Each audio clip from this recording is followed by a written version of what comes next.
पिछले साल अगस्त में मिड-डे के खुलासे के लगभग एक साल बाद केंद्रीय जांच ब्यूरो (सीबीआई) ने आखिरकार जेट एयरवेज के कर्मचारियों को हुए करोड़ों रुपए के भविष्य निधि (पीएफ) घोटाले के संबंध में 15 लोगों के खिलाफ एफआईआर दर्ज की है। एक साल तक चली जांच के बाद केंद्रीय एजेंसी ने ईपीएफओ कर्मचारी मच्छिंद्र बामने, उनकी पत्नी रूपाली और जेट एयरवेज के 13 वरिष्ठ अधिकारियों पर मामला दर्ज किया है। एक सूत्र ने कहा, अभी तक कोई गिरफ्तारी नहीं हुई है, लेकिन सीबीआई अधिकारियों ने कुछ दागी लोगों के परिसरों का दौरा किया है। मिड-डे ने पिछले साल 20 अगस्त को इस करोड़ों रुपए के घोटाले का खुलासा किया था, जिसके बाद सीबीआई के अधिकारियों ने इस घोटाले की गंभीरता को समझने के लिए इस संवाददाता से संपर्क किया, जिससे जेट एयरवेज के कर्मचारी प्रभावित हुए, ज्यादातर अंतर्राष्ट्रीय पायलट, जिन्होंने बाद में अपनी नौकरी खो दी। एयरलाइंस ने 2019 में अपना परिचालन बंद कर दिया। करोड़ों रुपए के पीएफ घोटाले के सिलसिले में लगभग एक दर्जन सीबीआई अधिकारियों की एक टीम पिछले एक सप्ताह से कांदिवली में डेरा डाले हुए है। इनमें से अधिकतर नई दिल्ली से आए हैं। केंद्रीय एजेंसी के अधिकारियों ने अधिकांश फाइलों को स्कैन किया और उनकी गतिविधियां ज्यादातर गोपनीय थी। लेकिन हमें पता चला है कि कांदिवली पीएफ कार्यालय में वरिष्ठ सामाजिक सुरक्षा सहायक बामने की संपत्तियों की तलाशी ली गई थी, जिन्हें पिछले साल निलंबित कर दिया गया था और बाद में मैंगलोर में स्थानांतरित कर दिया गया था। बामने दंपत्ति और जेट एयरवेज के 13 कर्मचारियों के खिलाफ 11 जुलाई को एफआईआर दर्ज की गई थी।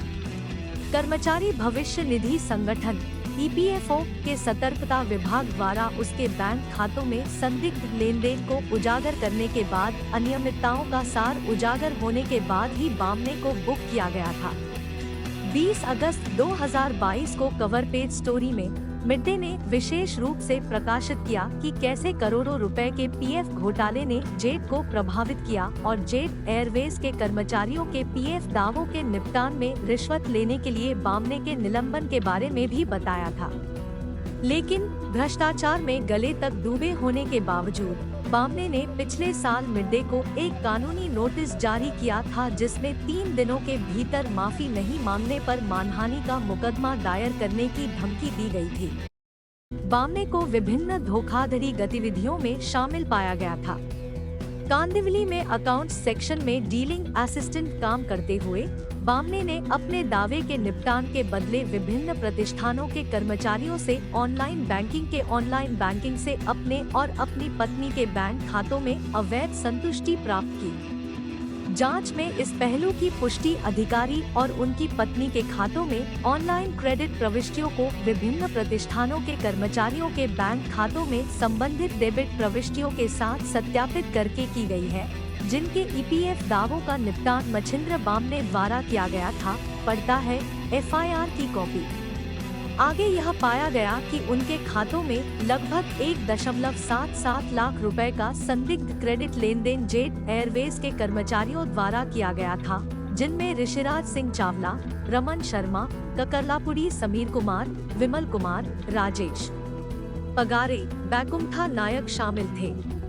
Paul Lewis, Indrajit Mallick, Ahad Hussain, B Joy James, Sam Thomas, Kedar Gokhale और देवानाथ एफआईआर की कॉपी में लिखा है, जिस पर पुलिस अधीक्षक सीबीआई एसीबी मुंबई के पुलिस अधीक्षक सुभाष कुंडू के हस्ताक्षर है। उपरोक्त 15 आरोपियों पर भारतीय दंड संहिता आईपीसी की धारा 120 बी और भ्रष्टाचार निवारण अधिनियम की धारा 7 और 12 के तहत मामला दर्ज किया गया है। जेट एयरवेज के कई पूर्व कर्मचारी, जिनमें ज्यादातर अंतर्राष्ट्रीय पायलट हैं, अपनी नौकरी खोने के बाद गंभीर वित्तीय संकट से जूझ रहे हैं। ये अंतर्राष्ट्रीय कर्मचारी ईपीएफओ कांदिवली कार्यालय को बेताबी से ईमेल लिख रहे हैं और आरोप लगाया है कि उनके ईमेल को स्वीकार नहीं किया जा रहा है। जिस दिन से हमने इस पीएफ घोटाले का खुलासा किया है, तब से 1 दर्जन से अधिक पूर्व अंतर्राष्ट्रीय कर्मचारी मिड-डे के संपर्क में हैं। जेट एयरवेज के दर्जनों पूर्व अंतर्राष्ट्रीय कर्मचारियों ने कथित तौर पर उनके पीएफ का पैसा हड़पने के लिए एयरलाइन के अधिकारियों और दोषी ईपीएफओ कर्मचारियों के खिलाफ सीबीआई, केंद्रीय श्रम मंत्रालय और अन्य सरकारी विभागों को पत्र लिखा है। पूर्व कर्मचारियों, ज्यादातर पायलटों को पिछले अगस्त के मध्य तक रिपोर्टों की एक श्रृंखला देखने के बाद कथित धोखाधड़ी के बारे में पता चला था। उन्होंने इस संवाददाता के साथ अपने संघर्ष की कहानियां साझा करते हुए दावा किया कि उन्हें पीएफ के बारे में वर्षों तक अंधेरे में रखा गया। कनाडा, मलेशिया, पनामा, मध्य अमेरिका, चेक गणराज्य, फ्रांस, वेनेजुएला, पुर्तगाल और कुछ अन्य यूरोपीय देशों के मूल निवासी पायलटों ने कहा कि उनमें से ज्यादातर बेरोजगार हैं और उन्हें पैसे की सख्त जरूरत है क्योंकि विमानन उद्योग इस दौरान बुरी तरह प्रभावित हुआ है। कोविड-19 महामारी। सूत्रों ने कहा कि जेट पायलटों के पीएफ खातों में लाखों रुपए जमा थे, जिन्हें फर्जी तरीके से निपटाया गया और पैसा निकाल लिया गया। पिछले दिनों EPFO central board of trustees (CBT) के सदस्यों ने बैठकों में जेट एयरवेज का यह मुद्दा उठाया था, लेकिन कोई कार्रवाई नहीं हुई। कांदिवली पीएफ कार्यालय के एक सूत्र ने मिड डे को बताया कि बामने को ईपीएफओ के कुछ वरिष्ठ अधिकारियों द्वारा सुरक्षा दी जा रही थी, लेकिन मिड डे में कहानियों की श्रृंखला ने बामने और अन्य के खिलाफ मामला दर्ज करने के लिए सीबीआई अधिकारियों का ध्यान आकर्षित किया। अब घोटाले की परतें उजागर होंगी, सूत्र ने कहा। सीबीटी के एक सदस्य प्रभाकर बंसुरे ने कहा, मैं हर बैठक में यह मुद्दा उठाता रहा हूँ। मुझे आश्चर्य हो रहा है कि क्षेत्रीय भविष्य निधि आयुक्त आरओ कांदिवली सुधीर गणवीर को इस घोटाले की जानकारी कैसे नहीं थी। मुख्य भविष्य निधि आयुक्त को भी मामले से अवगत कराया गया। लेकिन यह अच्छा है अगर जेट एयरवेज घोटाले के संबंध में एफआईआर दर्ज की गई है।